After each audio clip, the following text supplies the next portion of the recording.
Hi കൂട്ടുകാരെ, നമസ്കാരം. Beetroot ഉപയോഗിച്ച് തയ്യാറാക്കാവുന്ന രുചികരമായുള്ളൊരു പലഹാരമാണ് കേട്ടോ ഇത്. ബീറ്റ്റൂട്ട് തൊലി കളഞ്ഞ് അതിൻ്റെ പകുതി കട്ട് ചെയ്തിട്ട് ഒരു മിക്സിയുടെ ജാറിലേക്ക് കഷ്ണങ്ങളായിട്ട് ചേർക്കാം. ഇതിലേക്ക് 100 ഗ്രാം ചോളത്തിൻ്റെ പൊടിയും മധുരത്തിന് ആവശ്യമായിട്ട് കുറച്ച് ശർക്കരയും, ഞാൻ ഇവിടെ തേങ്ങാപ്പാൽപ്പൊടിയാണ് ചേർക്കുന്നത്. അപ്പം നാളികേരം ചിരവിയതോ പശുവിൻ പാലോ ചേർത്താലും മതിയാവും. 2 പിടി അവിലും 3-4 ഏലക്കായും ചേർത്ത് ആവശ്യത്തിന് വെള്ളമൊഴിച്ച് നല്ല ഫൈനായിട്ട് അങ്ങോട്ട് അരച്ചെടുക്കാം. പശുവിൻ പാലാണ് യൂസ് ചെയ്യണമെങ്കിൽ ഈ വെള്ളം ഒഴിക്കേണ്ട ആവശ്യമൊന്നുമില്ല കേട്ടോ കൂട്ടുകാരെ. ഇഡ്ഡലി മാവിൻ്റെ പരുവത്തിലാണ് ഈ മാവ് അരച്ചെടുക്കേണ്ടത്.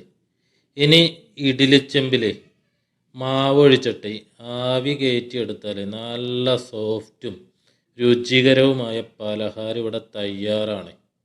ഈ ബീറ്റ്റൂട്ടൊക്കെ കഴിക്കാത്ത കുട്ടികളുണ്ടല്ലോ, ഇഷ്ടമില്ലാത്ത കുട്ടികൾ പോലും ഇങ്ങനെ ഉണ്ടാക്കി കൊടുത്താൽ അവർ കഴിക്കുക. ഇപ്പം ഇതുപോലെ അങ്ങോട്ടൊന്ന് തയ്യാറാക്കി നോക്കി ഇഷ്ടപ്പെട്ട് കഴിഞ്ഞാൽ അറിയിക്കണേ.